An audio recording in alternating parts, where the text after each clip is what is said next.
Life in the city was a carousel of monotony. I, Clara, 20-something with a penchant for digital canvases and caffeine, found the endless loop of wake-work-sleep to be numbing. That's where the thrill of Tinder came in, a roulette of faces and possibilities, a break from the grayscale of routine. His profile appeared one lazy Sunday afternoon, sandwiched between the mundane and the desperate. Adrian. The name was old-fashioned, and his pictures whispered of a time when mystery was a virtue. There were no fish-holding selfies or gym mirror shots. Instead, his photos were tasteful, a series of monochrome and sepia that made him look like a character out of a vintage movie, too polished, too poised.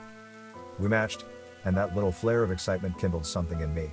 His first message was simple: "Your smile is a rare find in this gallery of gloom." What's the story behind it? It was cheesy, sure, but it was different. It made me smile. And so began our dance of words. The conversations were an odd mixture of mundane and profound. We talked about everything and nothing, from the best coffee in the city to the constellations that we could never see amid the smog and neon lights. Adrian had a way of speaking, even in text, that seemed to pull the world into focus. It was odd, the comfort I found in our exchanges. I'd laugh at the emoji battles that would ensue when words fell short, and the serious discussions about whether pineapple was an acceptable pizza topping. He was adamantly against it. After a week of these digital encounters, the inevitable came to pass. He wrote, "Clara, I find myself increasingly invested in our conversations. Might I persuade you to continue this over a drink?" It was formal, almost too much so, but it fit him like a glove. "Only if you promise to debate the pineapple topic in person," I replied, my heart a heady mix of nerves and excitement. "Then it's a date. I know a place that's as unique as our dialogue has been. Lunar eclipse, this Friday? See you there, Adrian." And so it was set. A date with a man who was as enigmatic as he was charming. I went to sleep that night with a smile, unaware of how deeply that swipe right would cut into my reality. The place Adrian chose was an enigma nestled between the high-rise buildings, its entrance barely noticeable if not for the muted glow of a sign that read Lunar Eclipse. Its choice was intriguing, considering the bar's facade did nothing to advertise the pulsing life I found within. He was there, seated at a booth that seemed carved out of shadows, a figure drawn from every romantic cliché my mom had warned me about.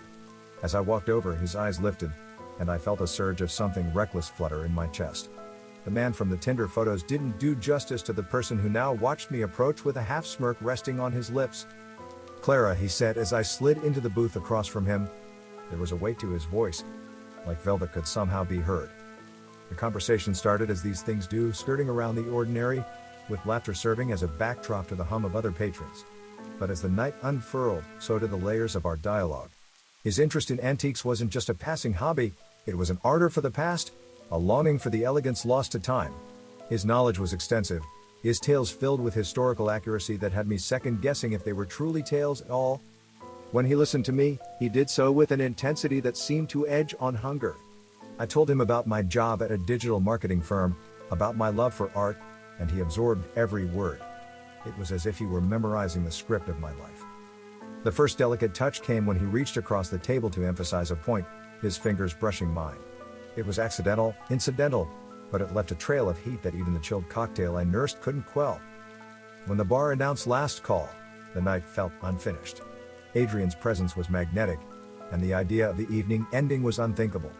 He must have felt the same because his next words were both a question and a solution. "May I walk you home?" In the movies, this is the moment when the audience screams at the screen, urging the protagonist to make the safe choice. But life isn't viewed from the third person, and in the moment, with Adrian's hypnotic gaze locked on mine, safety was the furthest thing from my mind.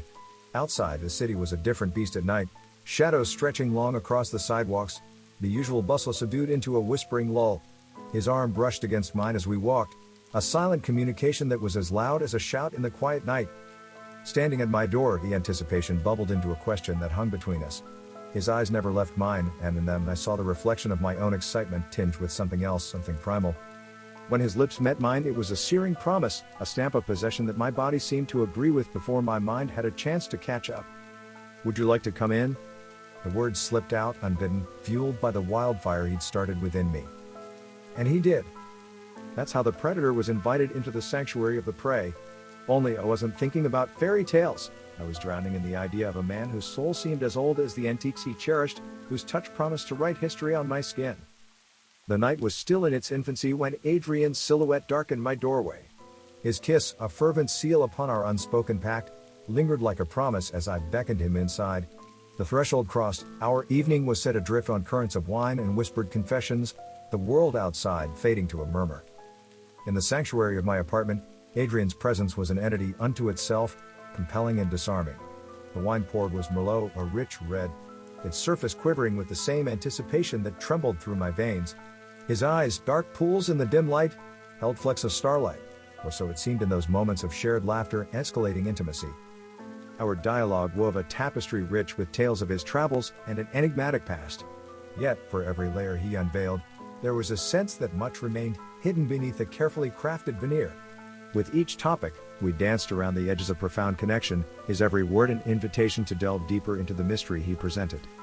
The walls of my living room, usually so familiar, now echoed with a different timbre, each soft chuckle and rustle of movement a note in a symphony that was both exhilarating and unsettling.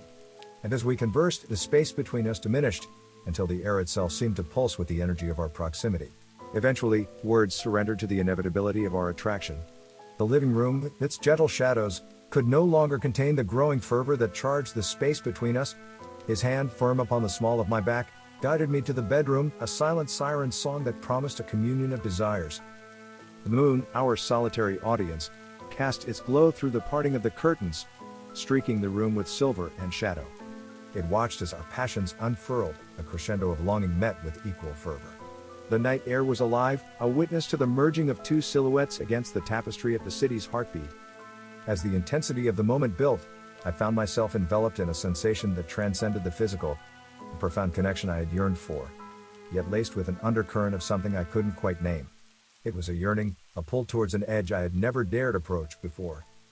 And there, in the embrace of night, with Adrian, I hovered on the precipice of an unknown that beckoned with a whispered promise of eternity. The world tilted as an icy dread clawed up my spine. The pain at my neck was no figment of the imagination, it was as sharp and real as the biting chill of the night air seeping in through my slightly ajar window. My hands, trembling and unsure, reached for the source of the pain, fingers brushing over two punctures that shouldn't exist outside of a horror novel. Adrian stood there, the man I had willingly led into my home, now an enigma wrapped in the shroud of my disbelief. His canines glinted in the moonlight, elongated and sharp, like weapons honed for a singular, dark purpose. My breath came in ragged gasps, fogging the air between us as I backed away. "Are you?" The question was a whisper, a feeble attempt to reconcile the charming man from my Tinder swipes with the predator now standing before me. "I am what the night fears," Adrian said, his voice the same, deep and entrancing, but now it carried a chilling echo of something ancient, something that had seen centuries unfold. The room seemed to constrict, the walls inching closer as my strength waned. I stumbled backwards, one hand clasping the bite that burned my neck, the other groping blindly behind me until it found the cold metal doorknob of the bathroom. I hurled myself inside and turned the lock just as Adrian reached the door.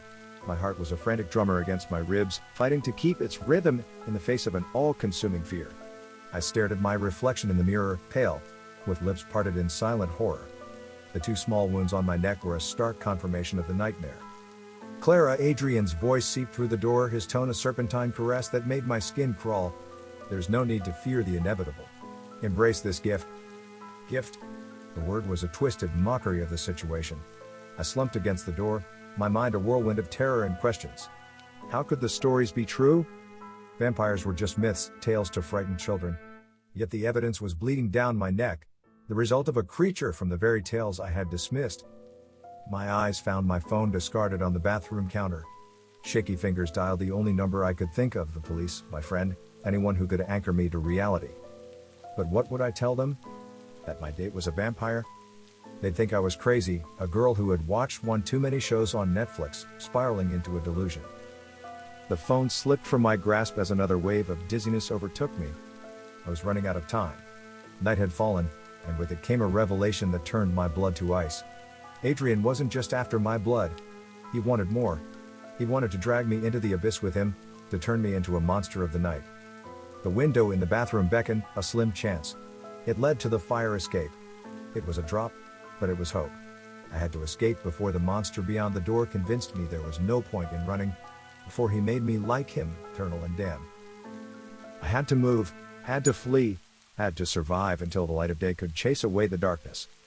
With every ounce of willpower, I forced my legs to stand, to carry me to that window to a chance at a dawn I was suddenly desperate to see. And somewhere behind the door, Adrian waited, patient as only a being of the night could be, certain that time was on his side. My breath fogged the mirror as I watched the reflection of a woman I hardly recognized, me, but cornered by unimaginable terror. The air in the cramped bathroom hummed with Adrian's voice, a symphony of darkness seeping through the door. He wasn't just speaking, he was weaving a tapestry of seduction and fear. "Clara, my dear," he crooned, his words laced with a hunger that had nothing to do with desire. "You're fighting the inevitable. Can't you feel it? The pull of the night? It's not death that's beckoning you, it's eternity." His voice was a poison and intoxicating melody that seemed to thicken the air with every syllable. I felt the room sway, my heart a heavy drum echoing in the hollows of my chest. I clutched the sink for support, my knuckles white, trying to anchor myself to something real, something solid. "I won't become a monster," I whispered to my reflection, the resolve in my voice crumbling like dry leaves. "But you're already one of us," Adrian replied, his tone soft as a lover's whisper. "You just don't know it yet." I squeezed my eyes shut, trying to block out his voice. This was no vampire from a Halloween tale.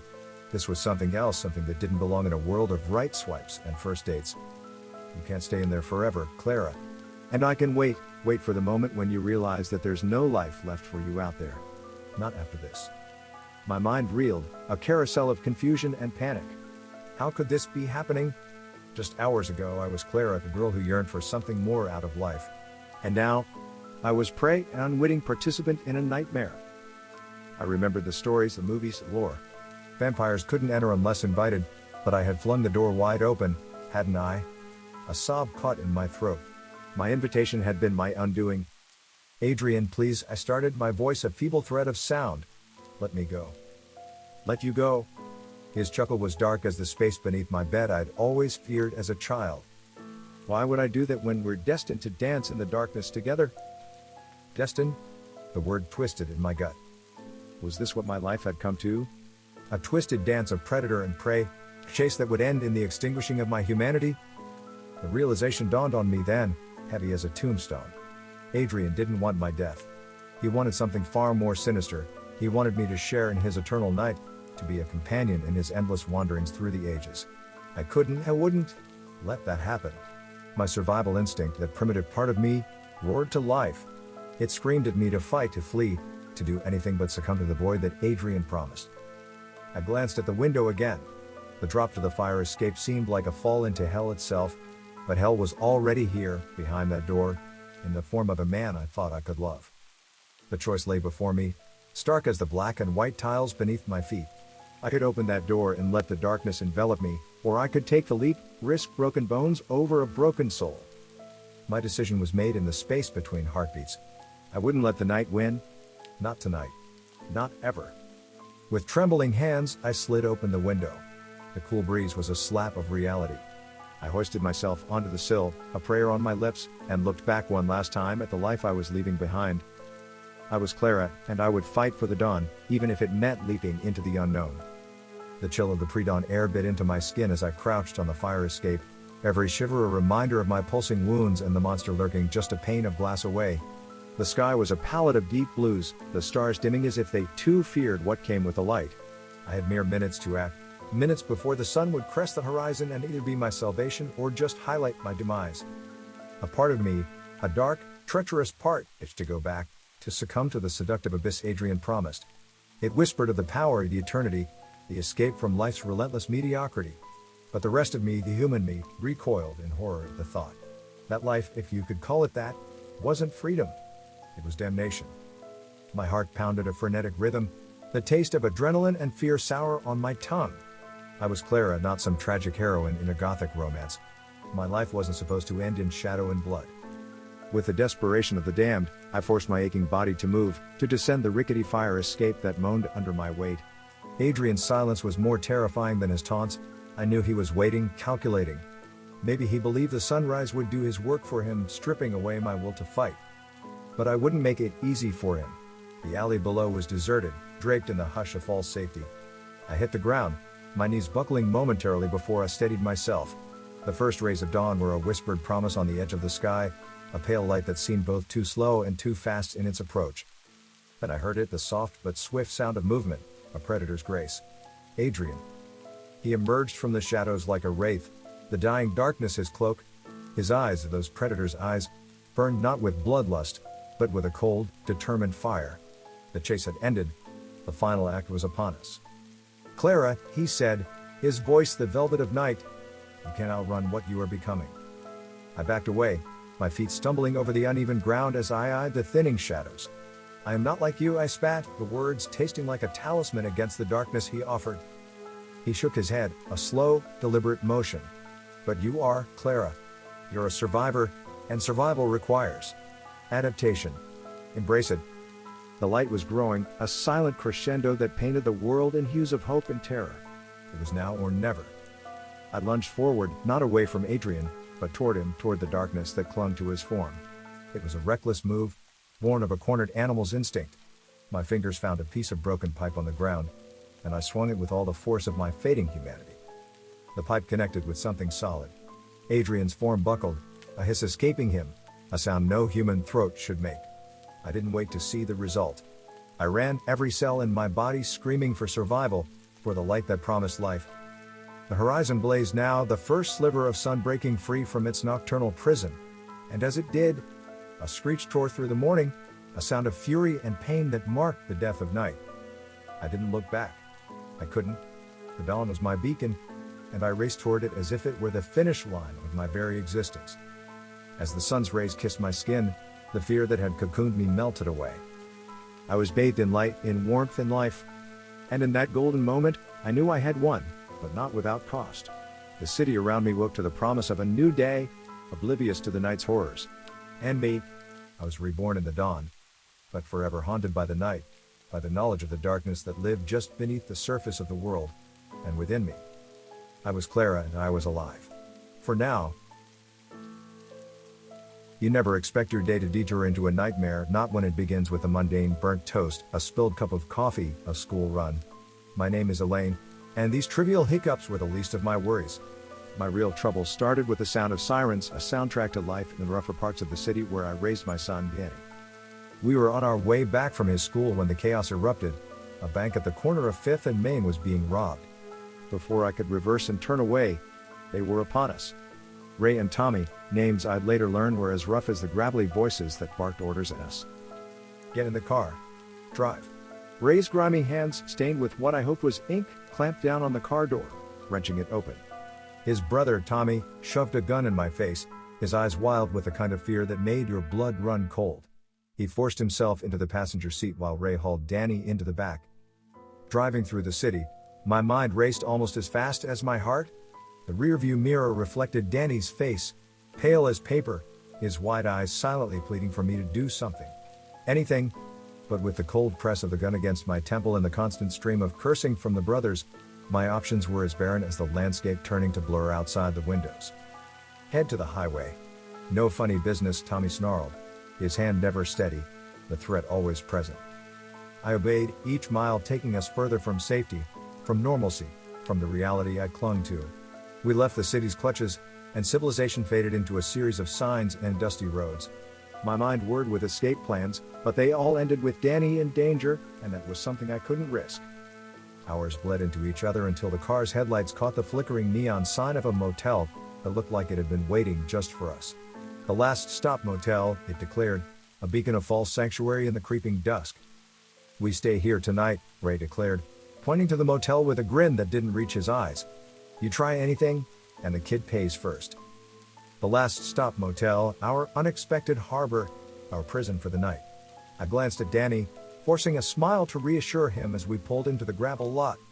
Inside, I was screaming, a sound drowned out by the despair of a mother with everything to lose. As we checked in, the night clerk gave us a once-over that made my skin crawl. His eyes lingered on Danny a tad too long, and his smile was too wide, too predatory. My gut twisted into knots. Something was off about this place, about the way the shadows seemed too thick, too eager to swallow us whole. But right then my priority was to act the part, to be the cowering hostage and not the cornered mother bear desperate to protect her cub. Because in a world where nightmares stalked you in broad daylight, I had to keep my wits sharper than a vampire's fangs. unknown to me, as we settled into our room that last thought would soon prove more prophetic than I could ever have imagined. The motel loomed out of the night like a scene from one of those old horror movies Danny always begged to watch, ones I deemed too intense for his young eyes. Now, as the neon sign buzzed and flickered above us, casting erratic shadows, I realized no film could rival the fear clenching my heart. The parking lot was nearly empty, dotted with a couple of cars that seemed as old as the motel itself. Ray had his gun pressed into the small of my back, his breath hot on my neck. "Keep it together," he hissed as if I was the one on the verge of losing it. Tommy led the way, the duffel bag, the product of their heist, slung over his shoulder, gun concealed but at the ready. The lobby was a time capsule trapped in an era that had long passed, with worn-out floral carpeting and the acrid smell of stale cigarettes lingering in the air. A layer of grime coated the check-in desk, behind which stood a man as worn down by life as the motel he manned. His name tag declared him as Carl, but the dim light made it difficult to see his full face. The smile he offered was practiced, not reaching his eyes, which seemed to hold an unspoken threat. "Evening," he drawled. "Just the one room?" Ray nodded, tossing a wad of cash onto the counter without a word. "Money from their heist, I guessed." Dirty money for a dirty escape. Carl's eyes flicked to me and then to Danny, who clung to my hand with a vice grip born from fear. "And quiet," Ray added, his voice low. "Always is." "Around here," Carl replied, pushing a register toward us to sign. I noticed there weren't many names. It was as if people knew to steer clear of this place, and now we were trapped in its web. Carl handed over a rusty key with a room number etched into the fob. "End of the corridor, ground floor. Enjoy your stay." The way he said enjoy sounded like a curse. The room was a dingy space with peeling wallpaper and two beds that looked as inviting as slabs in a morgue. I settled Danny onto the bed farthest from the window, trying to make it a game. "Fortress for the night, superhero base," I whispered, forcing cheer into my voice. "I want to go home, Mommy," he whimpered, his eyes large and shimmering with unshed tears. "Soon, baby, soon," I lied, stroking his hair as Tommy paced the room and Ray kept watch by the door, muttering to himself. The night dragged on. I couldn't sleep, not with my son's soft breathing the only reassurance that we were still alive, still together. I lay there, listening to the strange sounds that seemed too close, rustling, the murmurs, the occasional thump. The noises of the night had an edge to them that set my teeth on edge. At some point, I ventured to the window, peering through the grimy glass. The parking lot was still, but beyond, the shadows seemed to move independently of the weak light thrown by the moon. I shivered, my instinct screaming that we were in a den far more dangerous than any law enforcement trap. I returned to my makeshift bed, lying awake. Every sound a potential threat, every shadow a monster in waiting. I had to keep Danny safe. I had to be the shield against the unknown horrors that stalked the last stop motel. And as the night deepened, I couldn't shake the feeling that we were not alone, that eyes watched us, waiting for the moment to pounce. As the night crawled on, the motel seemed to breathe with a sinister life of its own. It started with the whispers, hushed but harsh, like the scrape of leaves over a tombstone.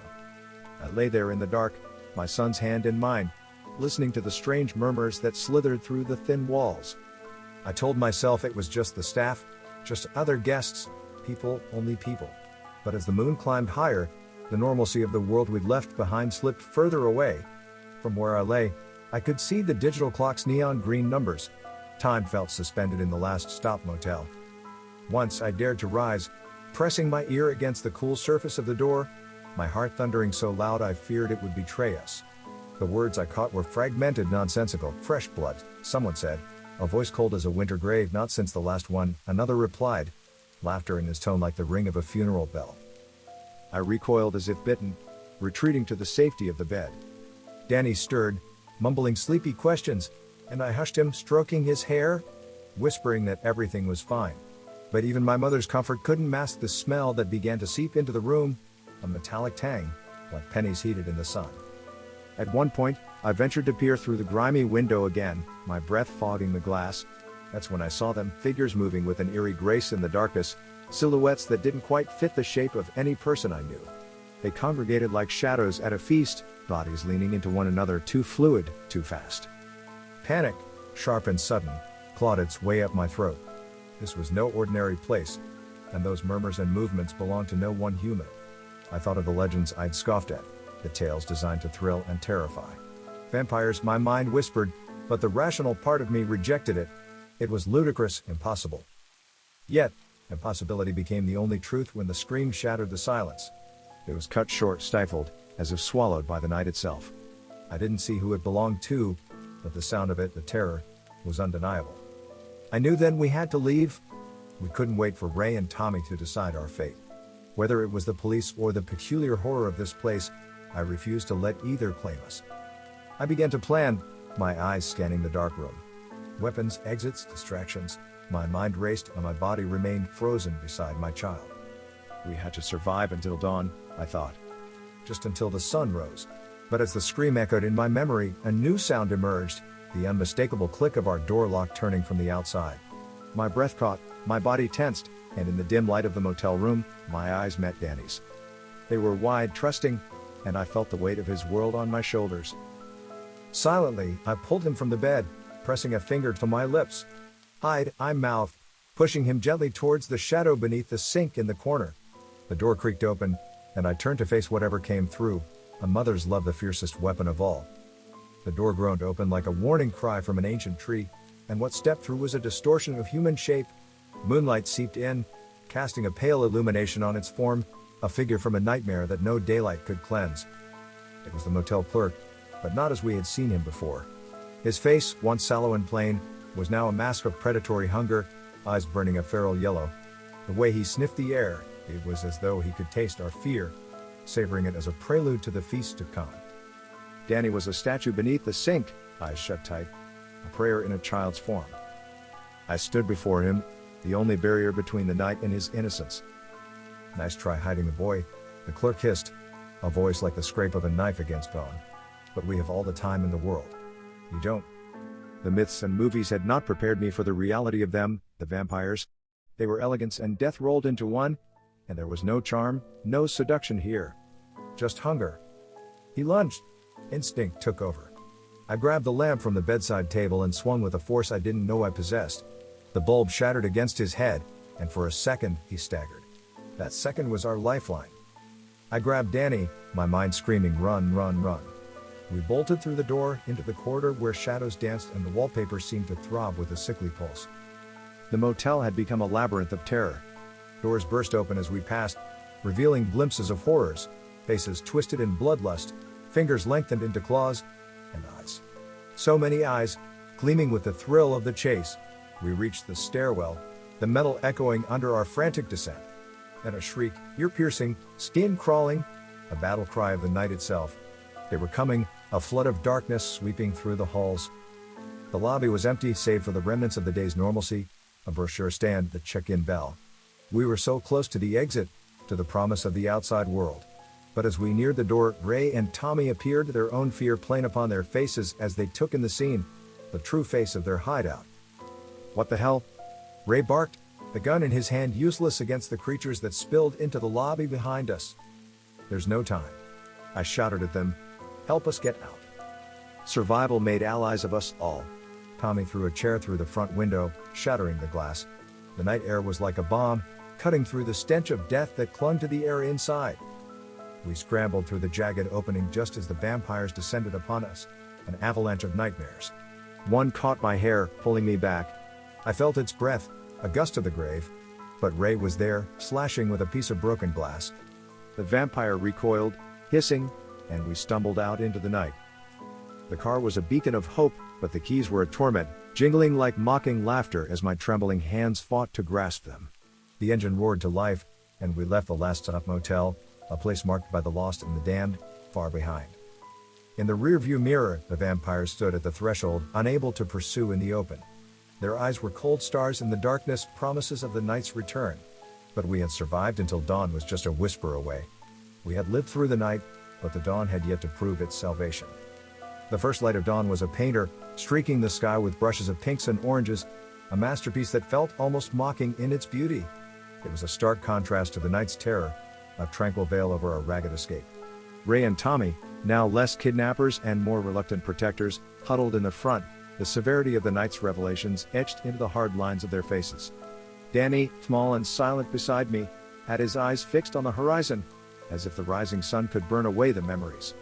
I reached for his hand, our fingers intertwining, the grip of survivors. We drove in silence, the sounds of our breathing and the car's engine harmonizing with the breaking day. The motel, with its horrors, receded into the distance, becoming nothing more than a bad dream in the rearview mirror. As the sky brightened, the tension in the car thawed. Ray turned to me, a grudging respect in his eyes. "You're one tough mother," he said, his voice hoarse from more than just exhaustion. I couldn't muster a smile, but I nodded acknowledgement. Our bond, forged in fear and battle, was tenuous but real. The road unwound before us, each mile a step towards safety, but also into the unknown. The police would be looking for Ray and Tommy, and by extension, for Danny and me. Our lives had been derailed, and as the sun climbed higher, I wondered what lay ahead for us. At a crossroads, Tommy broke the silence. "We're ditching the car," he declared, his eyes scanning for any sign of pursuit. "We part ways here." In the soft light of the new day, we abandoned the vehicle that had been our salvation. Ray handed me a wad of cash, the spoils of their heist. "For the kid," he said, his voice thick with a cocktail of remorse and defiance. With a brief, complex exchange of nods and stares, we parted, the brothers disappearing into the burgeoning daylight, their future as uncertain as ours. Danny and I watched them go, then turned in the opposite direction. We walked to the nearest town and cash enough to secure us a bus ride out of this chapter of our lives. As we waited at the bus station, Danny leaned against me, his exhaustion finally overcoming his fear. As the bus trundled away, taking us towards a new beginning, or perhaps just another set of challenges, I reflected on the ordeal. The motel, the vampires, the desperate flight, they had changed us. The way the world looked to me now was different, shadows held secrets, and the night was no longer just a time for sleep. But the rising sun gave me hope. It promised a chance to rebuild, to find peace after the storm. Danny slept, his head on my shoulder, and in his innocence, I found a resolve as steady as the dawn. We were survivors, the day was ours, and whatever came next, we would face it together. The night was a cloak I wore comfortably, the darkness a balm to the constant burn of hunger that raged within. I remember how the cool air did little to quell the fire in my veins as we approached the village, a mere smudge of light in the vast inky blackness of the rural landscape. I was Lysandra, name I had chosen for myself after the old life had ebbed away, consumed by this new eternal existence. My family, a nocturnal brood bound by our savage needs rather than blood, whispered through the forest with me.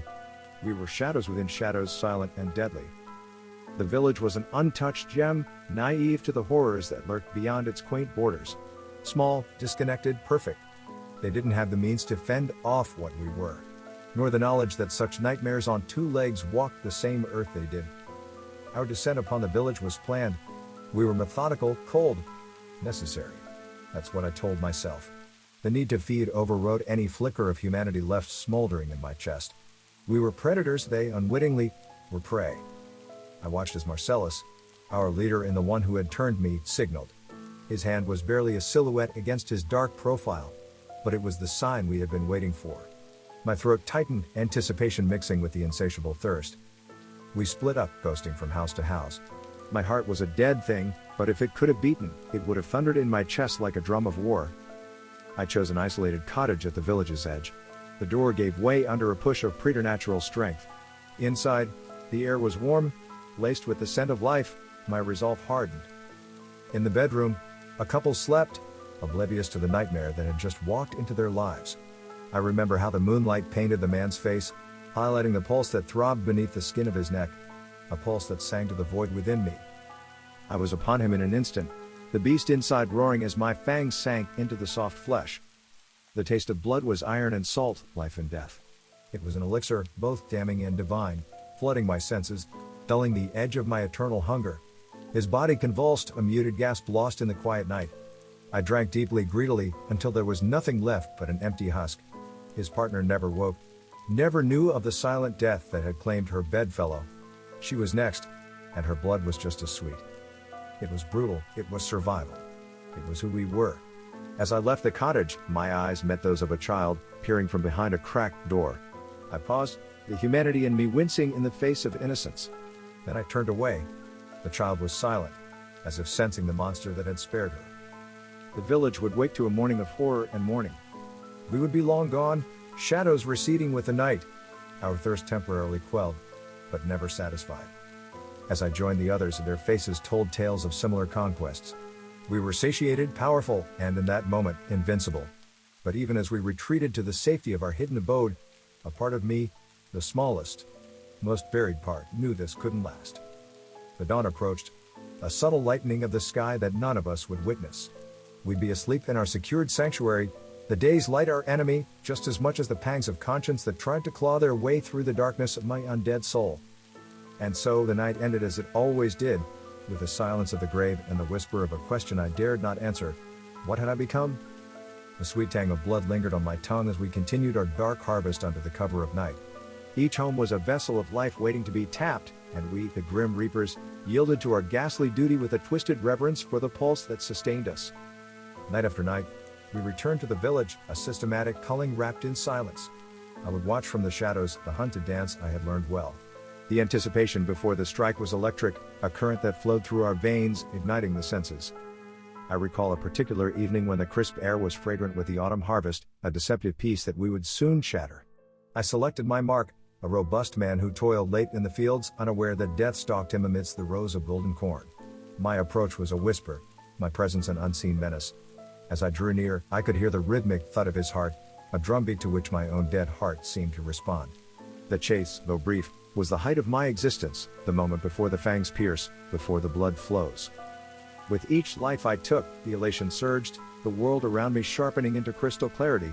But within that clarity, there was also a reflection I could not escape, a mirror to the monster I had become.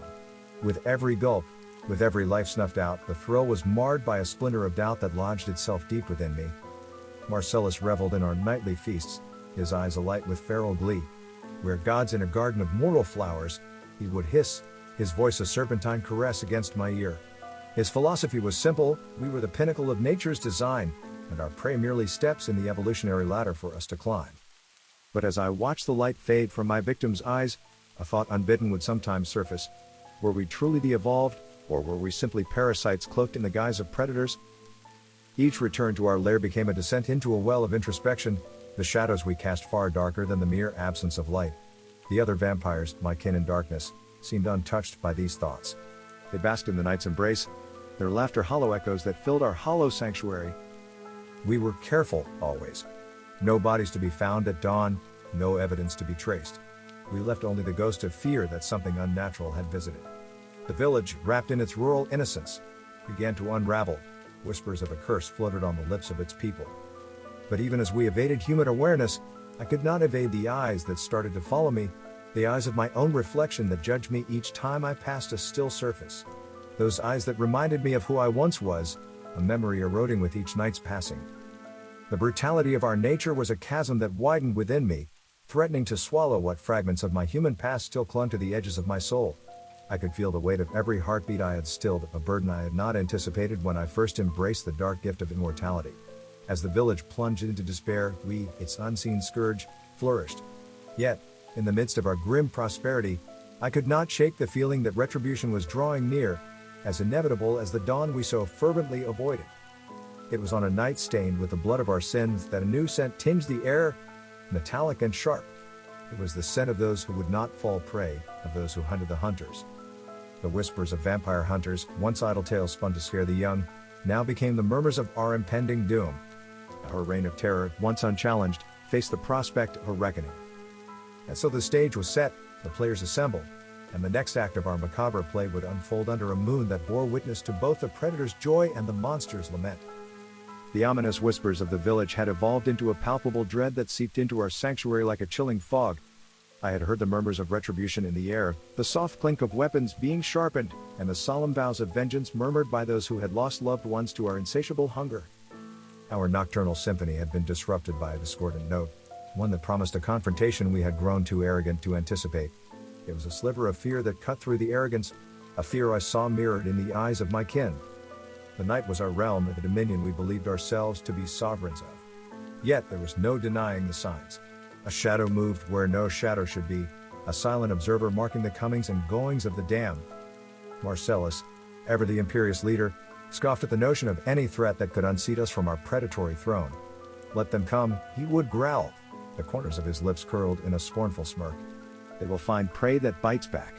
But as the moon waxed full, an ill portent hung heavy in the air.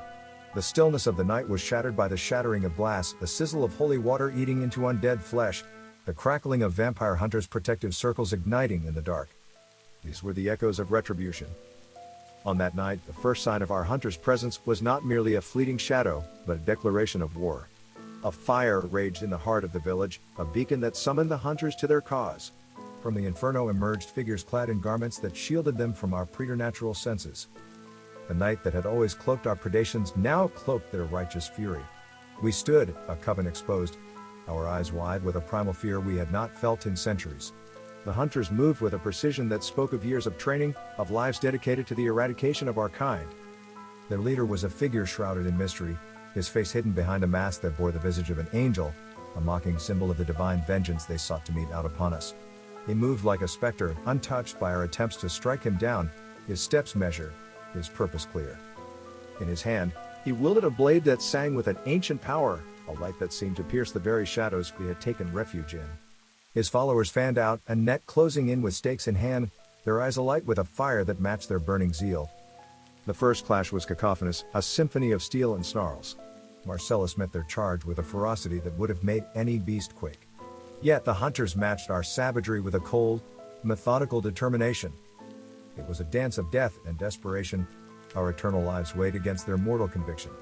Each blow I struck felt like a hammer against the foundation of our existence, each parry a deflection of the inevitable. We were predators, but in that confrontation, we were made prey. The hunters had studied our kind, learning our strengths, our vulnerabilities, laying their plans with meticulous care. They struck not just at our bodies, but at our certainty, chipping away at the invulnerability we had so long believed was ours by right. The night air was rent with cries of the fallen, of vampire and hunter alike. Blood, both pure and tainted, soaked into the earth, a testament to the brutality of our kind's enduring war. As dawn approached, with its threat of exposure and destruction, a retreat was sounded. It was a bitter pill laced with the venom of defeat. Our once mighty coven was reduced to shadows fleeing the coming light, nursing wounds both physical and to our pride. That night changed everything. The hunt was no longer ours alone to command.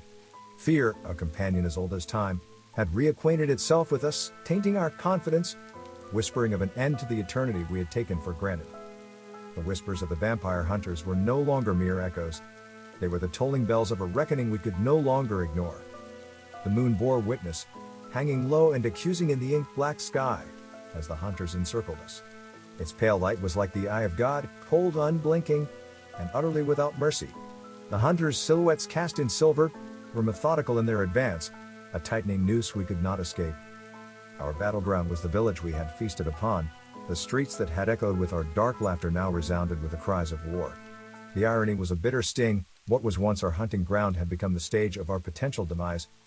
Marcellus was the first to lash out, his form a blur of primal rage and brute force. But where we had once reigned supreme, the hunters matched us with their holy relics and weapons forged in faith. Each strike from their blessed blades burned more than flesh, it scorched our very souls. I found myself locked in a vicious ballet with a hunter whose eyes shone with a fervor that chilled me more deeply than the night air. His blade was a sliver of moonlight carving pain into my being with every touch. We were two forces of nature colliding, immortal sin against mortal righteousness. The clashing of our wills was a cacophony that drowned out all else. Around us, the battle raged, a tableau of chaos and carnage. My kin, creatures of shadow and seduction, fell one by one, their immortality snuffed out by hands that wielded death as an art form. I fought not just for survival, but for every night I had soared through the darkness, for every pulse I had silenced with my kiss. Yet, as the hunter before me parried my every attack with terrifying precision, I realized that we were not the apex predators we believed ourselves to be. There was something older, something fiercer in the heart of humanity, a will to survive that rivaled even our own. The air was thick with the copper tang of blood, a testament to both our kind and those who sought to end us. Screams rent the air, a discordant chorus that underlined the brutality of our existence. In this hunter's moon, we were laid bare, our vulnerabilities exposed beneath its unforgiving glow. As the night waned, so too did the numbers of my family. We were being culled, our centuries of predation repaid in kind.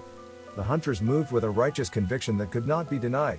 They were not merely men and women, they were avenging angels, harbingers of our possible extinction. In a moment of clarity, amidst the bloodshed, I saw the futility of it all. With each of my kin that fell, I felt a piece of eternity slip from my grasp.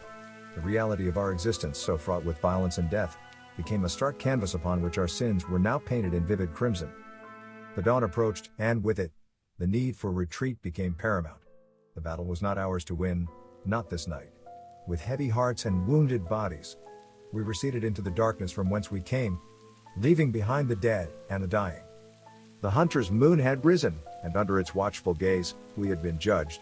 We were the damned, and though we fled into the night, the weight of that judgment was a shroud that promised no sanctuary, no respite. It was the beginning of an end, the twilight of our reign of night. The hunters had not just struck our bodies, they had struck a blow to the very heart of our existence. And as we disappeared into the shadows, I knew that the world was changing. The night would never again be solely ours. The aftershocks of the battle pulsed through my veins, a sickening reminder of the defeat we had tasted. Our once indomitable kin, now reduced to shadows fleeing from the rising sun, sought refuge in the abyss that had birthed us. We traversed the forgotten paths of the earth, the soil beneath our feet stained with the legacy of our fall. The hunters' relentless pursuit had driven us to the brink, their conviction as piercing as the rays of dawn that now chased us. The lair that once echoed with our timeless whispers had become a mausoleum of our despair. Here, in the suffocating silence, we nursed our wounds and counted our numbers, diminished, but not yet vanquished. Each absent heartbeat was a scream in the void, the absence of my fallen brethren a chasm within my soul. In the dark, I found no comfort, only the cold embrace of stone and the lingering scent of earth, our mother and our tomb. The scent of blood had followed us, a macabre perfume that was both a torment and a balm. It was a call to rise and a dirge for the dead. Our eyes, once bright with the thrill of the hunt, now reflected a fractured world. The realization dawned on us, sharp as the hunter's stakes. We were not the top of the food chain. We were prey, cunning perhaps, but not invincible. I pondered our existence, the cyclical gore that had painted our hands for centuries. Was our survival worth the relentless pursuit, the eternal flight from those who would see us extinguished? In the face of our mortality, I questioned the nature of our immortality. I heard the whispers among my kin, the stirrings of a fear that had taken root. Some spoke of further retreat, of finding solace in lands untouched by man. Others murmured of vengeance, a fire reignited by the hunter's challenge. But within my chest, where a heart once beat, there grew a yearning for something beyond the hunt, beyond the endless night. It was a nascent whisper, a breath of change that I scarcely understood. We had become phantoms in a world that was slipping from our grasp, and I, once a predator, now meditated on the precipice of an unfamiliar dawn. What abyss was there for a creature of darkness in a world ablaze with light? The retreat into the darkness was not a surrender, but a respite, a moment to coil back into ourselves and emerge anew. Or perhaps it was the beginning of the end, the slow fade into oblivion. In the heart of the earth, surrounded by the remnants of my family, I closed my eyes. In the blackness, I sought answers that seemed as elusive as the fleeting warmth of life that I had so often stolen. The darkness was absolute, but it was no longer a sanctuary.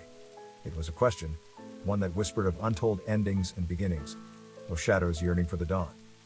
And so we wait, hidden from the hunter's moon, shrouded in silence and uncertainty. We are the night's last children, and in our retreat, we carry the weight of an uncertain future. But the darkness is patient, and so are we.